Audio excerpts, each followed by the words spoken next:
Well, this is Dick Staub back with you, and most of us would really like to know how an executive recruiter ultimately decides who fits which job. And this afternoon we have a rare opportunity to hear from one of the best in the business. Steve Darter is president of People Management Northeast in Avon, Connecticut. He's also listed in the New Career Makers as one of the top 250 executive recruiters in this country. And Steve and I have been acquainted for a number of years. The chairman of People Management is a personal friend of mine. And I have seen Steve in action, and one of the reasons I decided I would ask Steve on this afternoon is he genuinely is at the very top of the game in terms of understanding how to identify what a company is looking for, and then more importantly, from the standpoint of many of you listening this afternoon, how to really come to grips with who you are essentially, and then know whether you fit that job or not. Good afternoon, Steve. It's good to have you with us today. Thank you. Pleased to be with you, Dick. What is your industry specialty for people's information? I really am what would be referred to as a generalist, and that I cut across a lot of industries. The last several years, I've done a lot, particularly within the insurance and financial services arena, but I also do a lot of screening for industrial and technical organizations as well. Can you give me an example of some of the types of searches you've recently completed, the type of jobs that they were? Sure. Just finished a search for a head of marketing and sales for a managed care organization, an HMO. Mm-hmm. Just finished a search for a vice president to run a government affairs unit for a company. Those would be two examples. Now, one of the things that is pointed out in John Sibbald's book about you in his book is how seriously you take the process of understanding the essence of the job and understanding the essence of the candidate and really making sure there's a fit. Every once in a while people get the feeling that because executive recruiters make good money off of placements that they're willing to try to squeeze somebody into a job that really doesn't fit them, whereas my experience with you, and I think one of the reasons you're in this book as one of the top 250 executive recruiters, is that you really take seriously as much as possible making sure that there's a really good, snug fit. I'd like us to walk through how you do that. For instance, when you want to find out what the essence of the job is, how do you develop a profile of a job and of a company? How do you know what they're looking for? Okay. Well, in essence, what you want to try to do is climb inside of the head of the hiring manager. You want to ask a lot of questions, and also climb inside of the head and the heart of the organization as well. And you might refer to that as sort of organizational culture. Mm-hmm. But you're sitting down and you're asking a lot of questions, partly from the point of view of the person who you're going to be trying to recruit, but you're also trying to define the job, in essence, in terms of two principal pieces. Mm-hmm. And those two pieces come together to form an image that you then use to go out and try to recruit people. Mm-hmm. And if you don't define the image, then it becomes much more difficult to find what you're looking for. Mm-hmm. The two pieces, one is a person's the ideal technical background and experience, the right kind of educational and work experiences the person should have, but also the types of experiences the person should have. For example, whether they should be in a rapid growth situation or a small organization or a large company, whether they should have strong financial skills and that kind of stuff. Mm-hmm. But once you find the person who comes out of the right kind of experiential pool, then what you're looking at is what's the person's style. And what we've come to believe as a company and myself as an individual over the years is that when people don't work out in a job, particularly positions of management and leadership and influence, generally has much more to do with the person's style than it has to do with the background and experience that they bring to the position. Interesting. So on the one hand, we've got a set of rather easy to identify technical background and experience. We've got an educational track record. We've got a job title track record. We've got a list of the types of functions that they did in each of those jobs.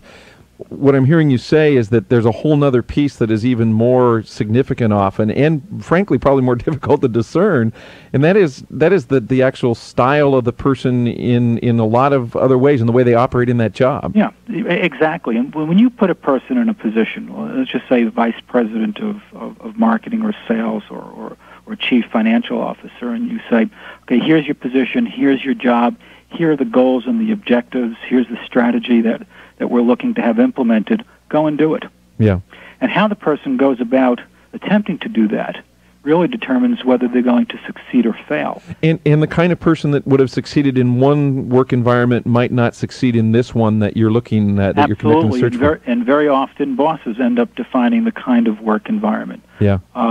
For example, if I'm a very team-oriented person, but I'm working in a highly individualistic environment, yeah. The boss above me might say, "Why are you pulling people together so much?" Yeah. And vice versa. Give you another example. If I'm a person who is very thorough and very analytical and very careful in my decision making, and I want to look at all the details and all the pieces, I may have great difficulty in a startup situation. Yeah. Where I have to move on intuition and there's no pieces to analyze. There's no financial track record. There's no sales records. Yeah, exactly. Now, before we talk some more, I want to really roll our sleeves up and find out how you discover the essence of this person and their style. How much time do you spend with a company getting this definition of what the company's looking for, both technically and style-wise? And does that end up in a written report then that company can review before you go out and start doing your search? Yes, it does. Let's assume for a second that it's a company that's a new client. Okay. Then I'm likely to spend anywhere from as little as 2 to 6, 7 hours sitting down with one or more key people and really trying to understand the organization from their point of view. And the way I do that is I start with some very general kinds of questions, like, tell me about what you want the person to do. And as the person opens up, and it's a very large open-ended question, but as the hiring manager begins to open up and say, well, I want the person to accomplish this, or I want the person to accomplish that, I begin to zero in more carefully on how do you want the person to accomplish it. Yeah. I want them to motivate the field force. How do you want them to do that? I want them to make good due diligence decisions. How do you want the person to do that? So I have them, as best as I can, try to describe the person in action. Yeah. And now, along with that, I'm also getting, what kind of degrees do you want? What kind of experiences do you want the person to have? But in terms of that stylistic piece, I'm really trying to get them to describe the kind of person and how they want the person to behave. Steve, what do you do if you're talking to a hiring manager who gives you a very complete picture of what he or she is looking for, and then in your kind of talking with other people in the company, you find out that the people around that hiring manager and, frankly, the person to whom that hiring manager reports have a pretty different picture of what they think is needed? How do you reconcile all of that? Well, if you're ending up with sort of the blind man and the elephant kind of description, then you really, before you go and you do the search, you really need to sit down with the key players, the key people, and say there are some differences here. And that's one of the reasons why you end up preparing a written document, because the written document serves as good communication. And how long is that written document? Generally runs maybe 3 or 4 pages. Okay, 3 to 4 pages, and everybody can look on it, salute it, or say, no, wait a minute, this isn't right. And you've got all that done before you go out now and start to talk to candidates. Generally have most of it done before we start to talk to candidates. Now, but if I see great disparity of opinion, then I'll hold off to start talking to potential candidates. Okay. Now, I want to take a break, and when we come back, we'll turn the corner now and talk about how you really come to understand the essence of the person and how then you use that and match it up with the job itself. We'll be back in just a minute. We're talking with Steve Darter. He is one of the top 250 executive recruiters in the company, in the country, according to the New Career Makers, which is out in a new revised and expanded version published by Harper Business. You heard John Sibbald, the author and compiler of this, just a few moments ago, describing how they chose these 250.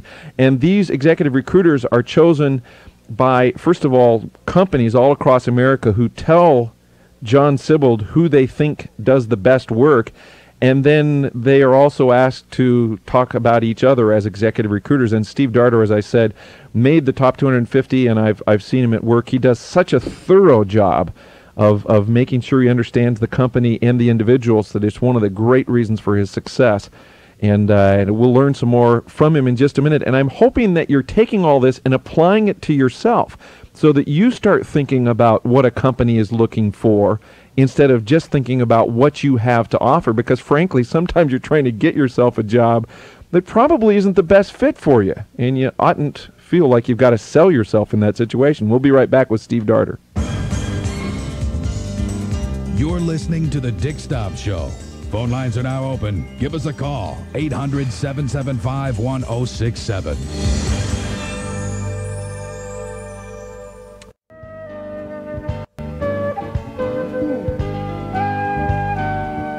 Well, I'm talking to somebody that really understands the executive search business. He is one of North America's top 250 executive recruiters and someone that I really have profound respect for. He does a wonderful job at what he does. Steve, let's talk about how you identify the essence of the person. How do you, when you sit down with a prospective candidate, what process do you go through to really get an in-depth understanding of who this person is? Well, we look at people, and what we believe is that everybody has a theme to them. We believe that people are either born with or they develop early in life a natural way of going about doing things. You can ask parents to look at the kids, for example, and they recognize differences almost from birth, and they adjust themselves to those differences. So we look at those themes within people, and the way we go about doing it is we ask people to generate a list of achievements, and these would be situations that the person has been in where he or she has done something that they've enjoyed doing and felt that they've done well. We ask them to take a couple from when they were a kid and a teenager and a young adult, however old that they are, maybe 15 or 20 of these achievements that range over their lifetime. And we interview the person in a lot of depth where we're attempting to find out what was happening that was giving this person this tremendous sense of satisfaction and success. Mm-hmm. But the role of the interviewer in this situation is relatively passive. So it's not the traditional kind of probing interview that you would expect. We're not saying to the person, did you do this or did you do that, and ask very direct questions. What we're really saying to the person is, tell us your story.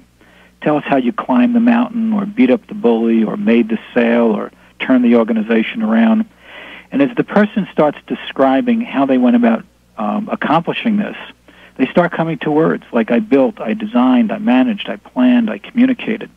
And theoretically, we stop them and we say, how? How'd you build it? How'd you design it? How'd you manage it? How'd you plan it? And what we see is a theme that starts early in the life and stay very, very constant throughout that person's life. And what we say to the person when we interview the person is, if this is the kind of stuff, the kind of themes that have given you this tremendous sense of satisfaction and success in the past, then you ought to look for work that allows you to use as much of it as you can in the future. Mm-hmm. And what we say to our clients are, if you can define for us, or if we can help you to define the kind of person, the kind of style that you want, you're much better off putting into that position, assuming someone was technically and experientially equal, you're much better off putting into that position someone who naturally goes about doing the job the way you want it done. Yeah. And our success ratio is very good. Let me ask you this. Do most people have an accurate self-perception? In other words, a lot of people have taken skill inventories where they sit down and there's a list of words there, and they're asked to check the ones that they think apply to them. And my experience has been that very frequently a person is almost putting down a wish list or an experience list in terms of job titles rather than really an accurate assessment of who they are. Yeah. There's a number of thoughts that come to my mind, but I would say a lot depends upon the person. I think some people have very good perceptions of themselves and some people don't. But I think people, for the most part, have glimpses and have understandings. I also think that people don't distinctify between things that they can do when they put some, say, rawhide between their teeth mm-hmm. and buckle down and do it, and things that they're motivated to do. And that's a phrase that we use in our organization. And when we talk about someone being motivated to do something, we're really talking about what is the essence of this pattern or this theme that's inside of them. Yeah. When do they get really excited and really passionate about doing something? Because if I've got to put rawhide between my teeth and just do it, well, if that becomes my day in and day out job, ultimately I'm not going to be very effective at it. You know, the other thing that happens, Steve, and I'm sure you'll agree with this, is people have a piece of who they are, but they don't have the total package. So they understand that they like to persuade, but they don't understand that there are certain situations that they're very motivated to persuade, or certain products, or maybe they want to be persuasive with ideas and concepts. They're going to change the way people think, but they're not interested in selling and persuading people to buy commodities, for instance. Absolutely. And what we're constructing, we're not approaching people with any sense of there are 6 types or 12 types or 18 types, right? And we ask you a bunch of questions, and then we put you into a predefined description of how you are. In essence, we're approaching people and saying we're going to construct an individual theory of behavior or an individual theory of motivation, or what motivates this individual. Specific to them. Specific to them. Because we believe that everybody out there is unique and different, like a snowflake or a thumbprint.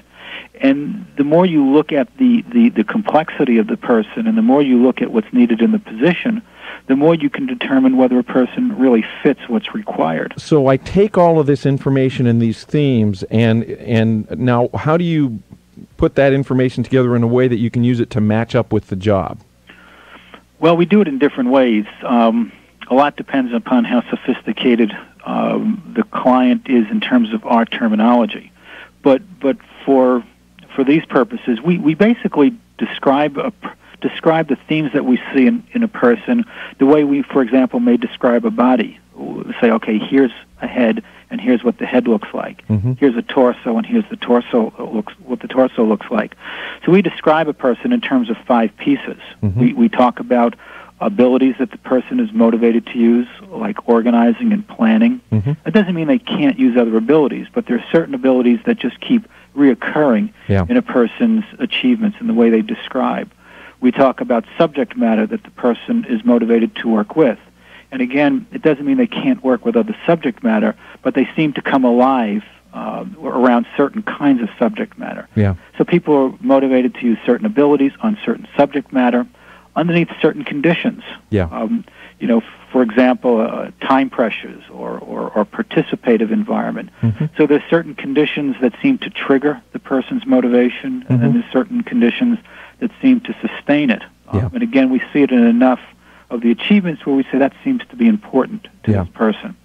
Then we talk about the kind of relationship that they look to establish with other people or to the event or the achievement, whether they like to spark it and initiate it and get it started, or whether they like to pick it up after the concept has been presented and manage it, whether they like to direct things, whether they're fairly laissez-faire. Yeah. And so we talk about the relationship.